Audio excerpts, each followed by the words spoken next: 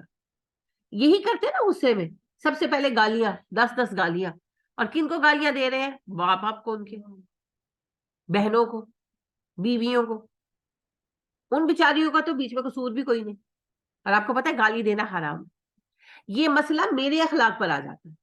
یعنی اگر مجھے غصہ آیا اور میں نے گالیاں دی تو منافق کون ہے؟ میں. وہ تو ٹھگ گئے, میں کون ہوں؟ منافق. انا للہ و انا الیہ راجعون. بس یہی ہے میری پہچان. نبی کریم صلی اللہ علیہ وسلم سے زیادہ بھی کوئی ستایا گیا, مگر آپ صلی اللہ علیہ وسلم نے تو کبھی کسی کو گالی نہیں دی, کبھی نہیں دی, کبھی نہیں دی. تو آپ کو کوئی بری بات بھی مجبوراً کسی کو بتانی ہے. پہلی بات تو یہ کہ کسی کا ایپ کھولا نہیں جائے گا. یعنی ایک تو ایسے ایوب ہوتے ہیں نا جو ویسے ہی اخلاقی ہوتے ہیں, ان سے کسی کا کوئی فائدہ کوئی نقصان نہیں ہوتا. جیسے آپ دیکھتے ہیں کہ آپ کی بہو لیٹ اٹھتی ہے, مثال کی بات ہے, لیٹ اٹھتی ہے, لیٹ کام کرتی ہے, کسی کو اس سے فائدہ ہے؟ نہیں. کسی کو نقصان ہے؟ نہیں. اب اگر آپ اسپیکر پر جا کر اناؤنس کر دیں کہ میری بہو 11 بجے اٹھتی ہے, رات 2 بجے سوتی ہے, کیا فرق پڑنے والا ہے؟ یہ غیبت ہے, یہ بے مقصد کی بات ہے.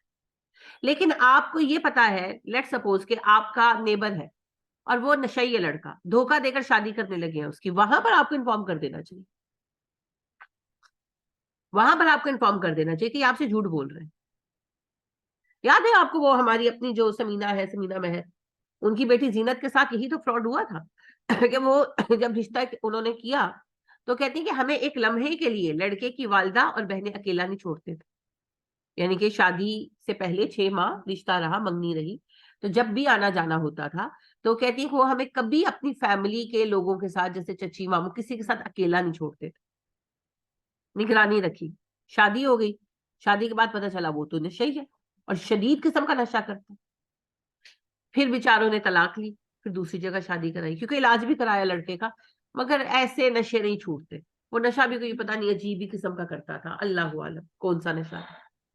تو یہ اگر آپ کو پتہ لگ رہا ہے تو تب آپ بتا دیں, کیونکہ بچی کی زندگی تباہ ہو رہی ہے نا, یا اسی طرح کا کوئی اور فراڈ ہو رہا ہے, آپ دیکھ رہے ہیں اور آپ کو پتا ہے کہ اس سے اگلے کا نقصان ہو جائے گا, تب آپ بتا.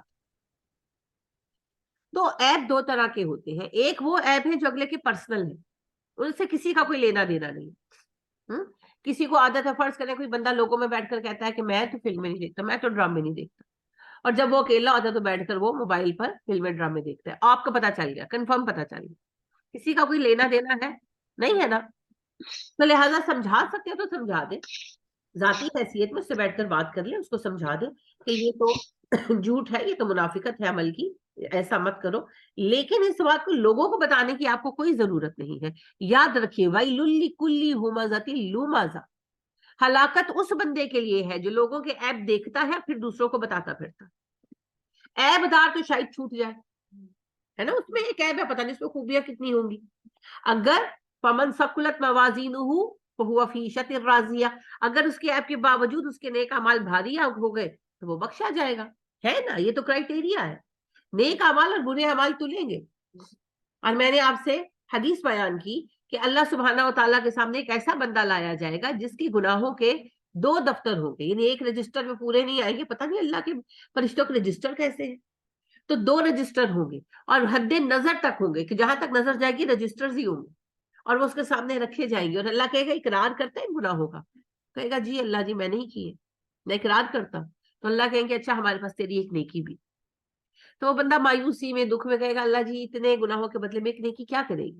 تو جواب میں اللہ کریم ارشاد فرمائیں گے آج تم پر ظلم نہیں کیا جائے گا, کہ نیکی تلے گی ضرور, بے شک ایک ہے.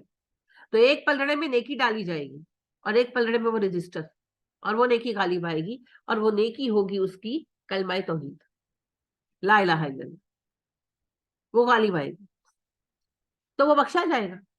میں نے آپ کو وہ جو قبیلہ دوست کے صحابی تھے جنہوں نے خودکشی کر لی تھی, ان کا بھی بتایا تھا کہ جب ان کو خواب میں دیکھا, جس دن وہ فوت ہوئے ہیں اس سے اگلے دن اسی رات یعنی کہ خواب میں دیکھا دوسرے صحابی نے, اور فجر میں نبی صلی اللہ علیہ وسلم کو خواب سنایا کہ میں نے ان کو بڑی اچھی حالت میں دیکھا. میں نے ان سے پوچھا اللہ نے کیا معاملہ کیا, انہوں نے کہا اللہ نے مجھے بخش دیا, لیکن میرا یہ ہاتھ ٹھیک نہیں کیا, ہاتھ کاٹ کر خودکشی کی تھی, نس کاٹی تھی. تو انہوں نے کہا میرا یہ ہاتھ ٹھیک نہیں کیا. تو نبی کریم صلی اللہ علیہ وسلم نے کہا میں اللہ سے دعا کرتا ہوں کہ اللہ اس کے ہاتھ کو بھی صحیح کر, اس کے ہاتھ میں بھی رحم کر. تو کیا ہوا ان کے معاملے میں, ان کی نیکیاں ان کے گناہ پر غالب آ گئی. صحابی تھے, پتہ نہیں کتنی خدمت کی ہوگی نبی صلی اللہ علیہ وسلم کی, کون سی ایسی خدمت تھی جو اللہ کو پسند آئی, یہ تو اللہ کو پتا ہے نا, یہ مجھے آپ کو نہیں پتا. لیکن ان کا اسلام لانا, اس وقت میں نبی صلی اللہ علیہ وسلم کی خدمت میں رہنا, ان کے نیک اعمال ان کی اس گناہ پر, گناہ کبیرہ ہے خودکشی کرنا, مگر اس گناہ پر غالب آ گئے, اور ان کو وہ سزا نہیں ملی جو سزا ہے. کیا ہے وہ سزا؟ قیامت تک. ہاں جی, قبر میں وہ بار بار اسی طریقے سے خودکشی کرتا رہے گا, قیامت تک اسے یہ سزا ملے گی. پھر قیامت کے دن آگے فیصلے ہوں گے, اللہ کو پتا ہے کیا. تو آپ دیکھیں کہ ان کو اللہ نے اس سزا سے بھی بچا لیا, وہ عذاب قبر سے بھی بچ گئے. تو اگر بنیادی اصول پھر کیا ہوا, فمن ثقلت موازینہ فہو فی عیشۃ راضیہ, جس کے نیک اعمال بھاری ہو گئے وہ من پسند زندگی گزارے گا. ومن خفت موازینہ فامہ ہاویہ, جس کے نیک اعمال ہلکے پڑ گئے وہ جہنم میں جائے. اور اعمال کو سب سے زیادہ کھانے والی چیز نا زبان ہے. سب سے پہلے تو جتانا, جتانا, کوئی نیک کام کیا جتانا, میں تیرے لیے اے کیتا, میں تیرے, میوں کو ہی جتاتے رہتے. سیریسلی میں مذاق نہیں کر رہی. زیادہ تر یہ مرد خواتین میں ہے, اب مردوں میں بھی آ گیا ہے, لیکن زیادہ تر خواتین میں ہے. میں تیرے لیے, میں اپنا کارڈ چھڈیا, میں اتھے آئی, میں تیری ماں دی گلاں سنیا, میں اے کیتا. بھائی کر لیا نا, نیکی ہے, نیکی کو نیکی سمجھ کر کرے, مجبوری سمجھ کر نہ کرے. ہم سمجھتے ہیں مجبوری کہ بھائی یعنی کہ بہویں صبر کرتی ہیں, نہیں, جبر کرتی ہیں. ان کو پتا ہوتا ہے کہ اگر ساس سے بنائیں گے نہیں تو بس نہیں سکیں, تو بسنا ہے, مجبوری ہے, ساس کی سن لو چپ کر کے. اگر صبر کرے نا تو اس کو نیکی سمجھ کر کرے. صبر کیا ہے؟ صبر یہ ہے میں اللہ کی رضا کے لیے خاموش ہوں. جب میں اللہ کی رضا پر کے لیے خاموش ہوں تو نہ ساس پر احسان ہے نہ میاں پر احسان. لیکن میں نے تو صبر کیا نہیں نا, میں نے تو جبر کیا, میں مجبور تھی. جبر کیا ہے؟ مجبوری کی وجہ سے چپ ہو جاؤ. میں مجبور ہوں, ابھی میں بیاہ کرائی ہوں, ابھی میرا بس نہیں چل رہا, ابھی میری ساس تگڑی ہے. ایک دن تو میرا آئے گا, کیا 100 دن ساس کے تو ایک دن بہو کا, وہ ایک دن آئے گا. Let's wait for that day. وہ انگریزی کہاوت ہے, every dog has a day, ہر کتے کا دن آتا ہے. آج کتا بنا لو میرا بھی دن آئے گا. انا للہ و انا الیہ راجعون. وہ پھر پتہ ہے پھر یہی ہوتا ہے, پھر جب سانس ڈھلتی ہے, 2 صورتیں ہوتی ہیں, یا تو بیمار شمار پڑ جائے, یا پھر وقت کے ساتھ ظاہری بات ہے میاں بیوی کی ایفیلیشن بڑھ جاتی ہے, اماں کے ساتھ ایفیلیشن کم ہو جاتی ہے, نیچرل ہے. پھر جب یہ چیزیں ہوتی ہیں تو پھر بہویں سارے بدلے نکالتی ہیں. تو یہ تو بھائی مجبوری تھی, یہ تو مجبوری تھی, یہ جبر تھا, صبر نہیں تھا. صبر تو اللہ کی رضا کے لیے. صبر دیکھنا ہے تو نبی اکرم صلی اللہ علیہ وسلم کو دیکھ لیجئے، آپ صلی اللہ علیہ وسلم کی بیوی اما عائشہ صدیقہ رضی اللہ تعالیٰ عنہ پر الزام لگایا عبداللہ بن ابی نے، آپ کو پتا تھا جھوٹا الزام ہے، آپ یعنی کہ آپ کا گمان تھا، پتہ سے مراد میں علم غیب کی بات نہیں کر رہی، وہ تو نہیں تھا آپ کو، آپ پریشان رہے، 1 مہینہ تکلیف بھی کاٹی، آپ کا دل جھکتا تھا اماں کی طرف اور پھر شک آتا تھا نیچرلی، پھر اللہ نے آیات برات اتار دی، آپ صلی اللہ علیہ وسلم نے اسے اتنا بھی نہیں کہا، جسے ہم پنجابی میں کہتے ہیں نا فٹے منہ، یہ سب سے ہلکی بات ہے نا، فٹے منہ بھی نہیں کہا، کچھ بھی نہیں کہا، رویہ بھی نہیں بدلا، رویہ بدلا، رویہ بھی نہیں بدلا، وہ پہلے بھی آپ کی محفلوں میں آتا تھا، وہ اب بھی آپ کی محفلوں میں آتا تھا، مرتے دم تک آتا رہا، آپ کے قتل کی سازش کی اس نے غزوہ تبوک سے واپسی پر، اللہ نے خود بتایا، کچھ کہا آپ نے اسے؟ کچھ نہیں کہا، کچھ بھی نہیں کہا۔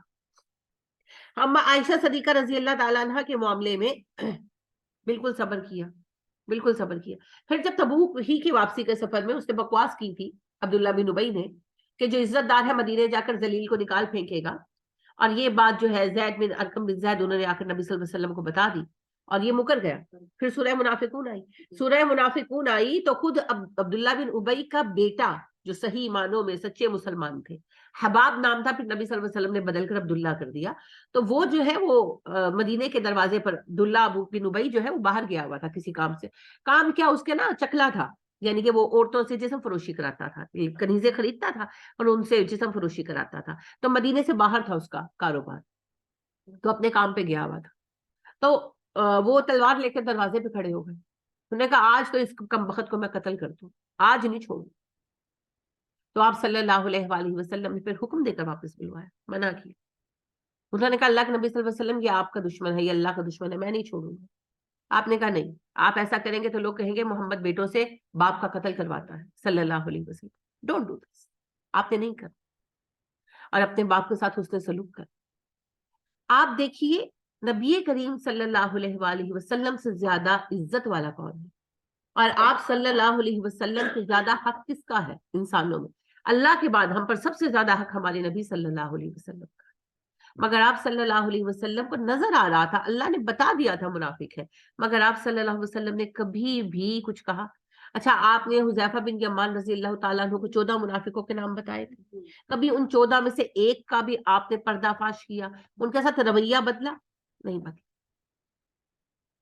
ہمارا یہی تو امتحان ہے، اصل میں امتحان اس کا ہو رہا ہے جس پر بیت رہی، اگلا کیا کر رہا ہے یہ اس کا مسئلہ ہے، وہ منافق ہے، وہ ظالم ہے، امتحان تو میرا ہے، اگر میں گالیاں دینے لگتی ہوں غصے میں تو منافق میں، اگر میں یعنی کہ ان کے لیول پر آ کر ان کی طرح کی حرکتیں کرنے لگتی ہوں تو مجھ میں ان میں فرق ہی کوئی نہیں، مجھے اپنا لیول رکھنا، اور میرا لیول ہے ایک مومن کا، یعنی میں کلیم کرتی ہوں، تو ایک مومن کا کام یہ ہے کہ صبر سے کام ہے، ٹھیک ہے انہیں کارنر کر دو لیکن ان کے لیول پر نہیں آنا، ان جیسا نہیں ہونا، کیونکہ ہم ان جیسے نہیں، یہ ہمارا دعویٰ ہے نا، تو ہمیں اس دعوے پر پھر کھڑا ہو۔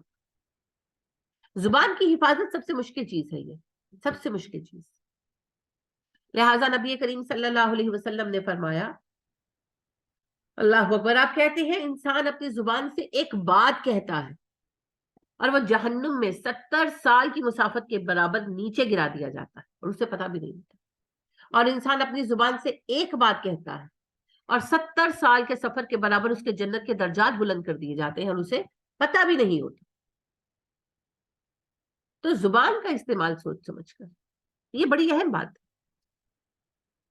نبی کریم صلی اللہ علیہ وآلہ وسلم نے فرمایا، اور یہ حدیث جو ہے عبداللہ بن عمر بن العاص رضی اللہ تعالیٰ عنہ جو ہے وہ روایت کرتے ہیں کہ نبی کریم صلی اللہ علیہ وسلم نے فرمایا، جو بھی اللہ پر اور آخرت پر ایمان رکھتا ہے اسے چاہیے یا تو اچھی بات کہے یا خاموش رہے، یعنی ایمان کا تقاضا ہے نا یہ، جو ایسا نہیں کرتا وہ ایمان کا دعویٰ کرے مگر اس کی ایمان کا لیول بہت کم ہے، کیونکہ نبی صلی اللہ علیہ وسلم نے کہا من آمن باللہ وبالیوم الآخر، جو اللہ پر اور آخرت پر ایمان رکھتا ہے، تو جو نہیں رکھتا پھر وہ نہ کرے نا، تو کیا مطلب ہے کہ جو اللہ پر اور آخرت پر ایمان رکھتا ہے، جو مومن ہے، اسے ہی کرنا ہے، یہ اس کا فریضہ ہے، یہ اس کی ڈیوٹی ہے، اب جو ڈیوٹی ادا نہیں کر رہا اس کے ایمان کی گارنٹی تو ختم ہوگی نا, لیول بہت کم ہو گیا.